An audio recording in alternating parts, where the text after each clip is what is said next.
Bonjour les amis, bienvenue sur la chaîne Power Trade, la chaîne des investissements. Alors j'espère que tout le monde va bien. Nous sommes vendeurs, comme vous le savez. Si vous me suivez, je vous ai donné un signal de vente récemment. Et bien, ça n'a pas changé. Nous sommes toujours vendeurs. Et donc, aujourd'hui, j'en ai aussi profité pour alléger sur le S&P 500. J'ai vendu 100 trackers S&P 500, donc le PSP5, qui a été en moyenne exécuté à 32,69, 32,70, puisqu'on en a eu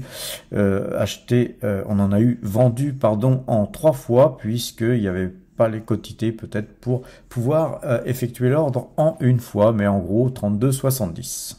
De plus, 50 titres Lyxor S&P 500 ont été vendus, c'est le même tracker, donc la ligne est complètement soldée. On n'a plus ce tracker en portefeuille, le PSP5, qui avait été exécuté en fait hier, donc je vous en ai pas parlé puisque quand j'ai fait la vidéo c'était pas encore fait.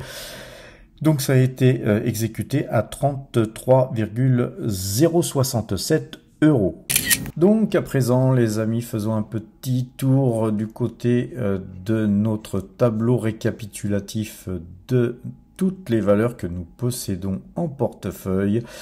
Et donc la ligne qu'on avait supprimée aujourd'hui est venue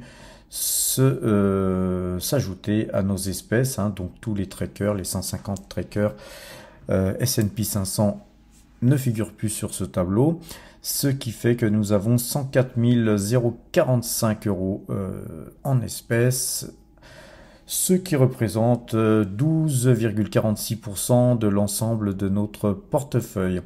Et voilà, bien content en tout cas d'avoir effectué ces ventes hier, puisque effectivement nous arrivons peut-être à avoir un portefeuille qui baisse très légèrement, puisque nous sommes toujours investis, donc c'est tout à fait normal. Par contre, on a de quoi faire feu très bientôt sur de nouvelles valeurs que nous avons dans notre watchlist, ou alors tout simplement de revenir sur les valeurs qui ont été vendues si les cours nous permettent de rentrer à meilleur prix, voire de moyenner sur des valeurs comme L'Oréal ou autres qui ont baissé depuis que nous les avons achetées. Voilà les amis, n'oubliez pas de nous faire un petit pouce sur cette vidéo ou tout simplement vous abonner si vous ne l'êtes pas encore. Ça serait bien pour le référencement de notre chaîne et puis pour nous faire connaître, ainsi que de pouvoir permettre à d'autres personnes de pouvoir s'éduquer dans le monde de la finance. Alors regardons un petit peu les valeurs que nous suivons, que nous avons en portefeuille, et celles que nous avons vendues de mémoire, parce qu'on a quand même vendu pas mal de titres, donc je risque d'en oublier. Mais ce qui est très important, c'est que hier, Total Energy était à contre-courant. C'est une valeur qui avait pas mal monté pendant que le marché baissait beaucoup.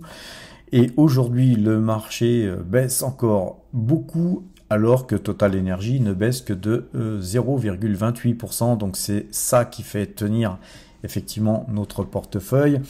On a aussi Petrobras qui se réajuste et qui monte un petit peu aujourd'hui, mais bon, c'est pas énorme. Donc la Coface qui baisse, mais ça c'est bien puisque nous allons pouvoir en racheter à bon compte. Nous avons Michelin qui baisse, Schneider Electric qui baisse beaucoup, puisqu'elle perd 3,44%. Rappelez-vous, les actions Schneider, nous les avons vendues toutes, donc nous n'en avons plus, donc nous allons pouvoir peut-être les racheter, pourquoi pas 5 ou 10% en deçà du prix où nous avions vendu hier. On a vendu complètement ASML Holding qui avait déjà dégagé, je crois, pas loin de 2% hier. Elle repère encore 2% aujourd'hui, c'est super. L'Oréal qui baisse de 2%, très bien pour nous, puisque bon, si ça continue à baisser, on va pouvoir en racheter à bon compte aussi. Rappelez-vous, on avait vendu l'intégralité de notre ligne et on est revenu un petit peu dessus, mais voilà, ça nous permettrait de consolider cette ligne L'Oréal à bon compte. Voilà, on a tout un tas de titres qui baissent, mais rappelez-vous, on avait aussi vendu surtout ALD toute la ligne ALD et toute la ligne Bonduelle qui perd 3,36%, donc ça c'est cool. Et puis dans le même temps, on avait vendu aussi Tesla, qui avait pas mal baissé hier, mais qui repère encore actuellement, puisque la bourse à New York n'est pas encore fermée, mais Tesla perd 2,39%, donc c'est super cool. On va pouvoir se repositionner, j'espère, en deçà de 180 €. Tel est mon but. On a Toyota Motor qui monte bien aujourd'hui, donc ça, on n'avait pas touché, on conserve. En gros, après, voilà, Crédit Agricole, ça a été soldé aussi, ça baisse encore aujourd'hui. Alphabet, qui avait pas mal baissé hier, perd encore 1,65%. Donc voilà, c'est quand même très sympa. On a un portefeuille qui tient bien et puis la bourse qui baisse. Donc tout est bien dans le meilleur des mondes, dans le monde de PowerTrade. Et tout ça nous amène du côté du compteur à pépette, et le compteur à pépette, lui aussi, eh bien, il se comporte bien, bien sûr, puisque les signaux ont été bons, alors qu'effectivement, on a eu pas mal de faux signaux dernièrement, mais là, ça a l'air de bien partir comme il faut. Donc, on est bien sûr dans le bon sens, puisque on ne loupe aucun signal. Comme quoi, faut suivre, hein, parce que effectivement, pour essayer de vouloir faire le mariole et d'essayer d'éviter de perdre 34 points par-ci ou 33 points par-là, eh bien, c'est comme ça qu'on évite aussi de gagner 189 points comme aujourd'hui. Le trade en cours que nous avons initialisé aujourd'hui, en préservant seulement 3 points. Donc effectivement, on est dans une optique. En fait, on ne l'a pas initialisé aujourd'hui, on l'a initialisé hier, pardon. C'est sur le DAX que nous avons initialisé une vente. Et donc, le compteur à pépette nous fait gagner 2174 points depuis le 1er juin 2022 avec 32 trades gagnants pour 33 trade perdant. Voilà, je vous rappelle que le point sur le CAC 40, il est à 10 €, donc ça fait quand même un peu plus de 21 000 € de gagné depuis cette date. Et en moyenne, vous voyez que nous gagnons une fois pratiquement sur deux. Et donc, par contre, parfois, nous avons des mauvais signaux plusieurs fois de suite. Et donc, il faut être capable d'encaisser tous ces faux signaux, tous ces mauvais signaux, de façon à pouvoir atteindre ces types de résultats. Concernant le DAX, comme je vous le disais tout à l'heure, c'est sur le DAX que nous avons vendu, puisqu'hier on était limite prêt à vendre sur le DAX, mais le signal ne s'est pas déclenché. Il y avait une force beaucoup moins vendeuse sur le DAX que sur le CAC 40, mais aujourd'hui, le DAX s'est bien rattrapé, puisque c'est 300 points qui sont gagnés sur le DAX aujourd'hui. Donc nous avions un reliquat de 170 points qui ont été donc préservés sur le trade précédent.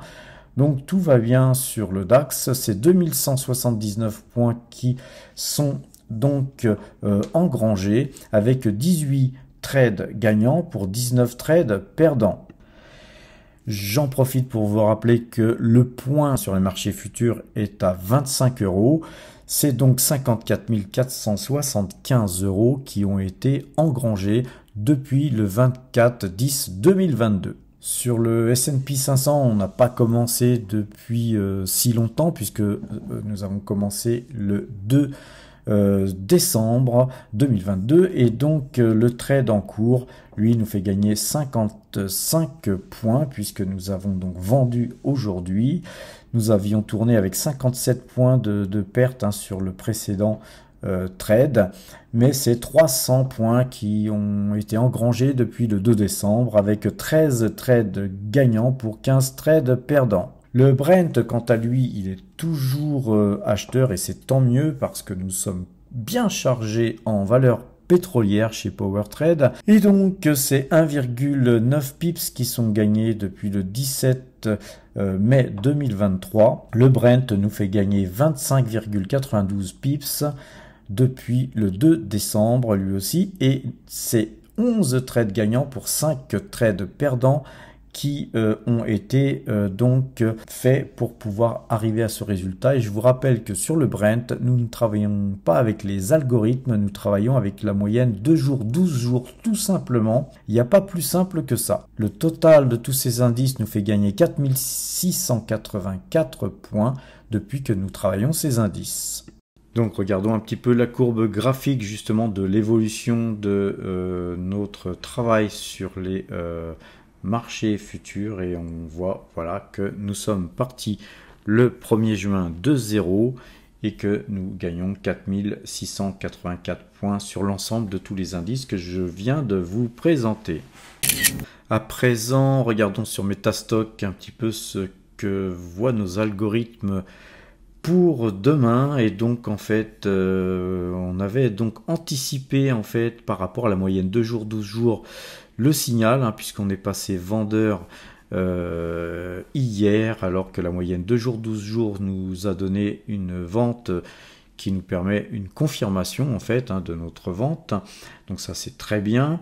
Voilà, par contre effectivement le marché repasserait donc acheteur si 7495 points étaient touchés sur le CAC 40 demain. J'ai peu d'espoir de voir le CAC 40 remonter jusqu'à ces niveaux-là, mais cependant, n'oubliez pas qu'après une baisse pareille, il pourrait y avoir des rachats à bon compte et voir le marché remonter demain ne m'étonnerait qu'à moitié. Alors concernant le S&P 500, on a peu ou prou la même configuration, donc c'est bien, je pense qu'on pourrait certainement aller plus bas hein, sur le S&P 500 ce soir et voir continuer demain, mais pareil, méfiance, prudence, hein, de toute façon, si 4159 points étaient touchés, et bien tout simplement on tournerait notre position et nous passerions acheteur. Voilà, rien à dire d'autre sur le Brent que voilà, le Brent tient bien, il est en hausse, il a rebondi sur la moyenne 2, hein, la moyenne 12 est donc bien orienté. Là on a quand même un petit coup de faiblesse ce soir là alors que toute la journée il avait tendance à bien se comporter. Voilà, ceci dit, bon, il y a toujours hein, évidemment des fluctuations, c'est très volatile hein, les marchés du pétrole. Donc voilà, en tout cas nous sommes bien orientés avec nos valeurs pétrolières, nous conservons notre pause et en tout cas le Brent lui est acheteur. Voilà les amis, je vais vous laisser là, arrêter mon bavardage et vous souhaiter une bonne fin de soirée, portez-vous bien et à demain.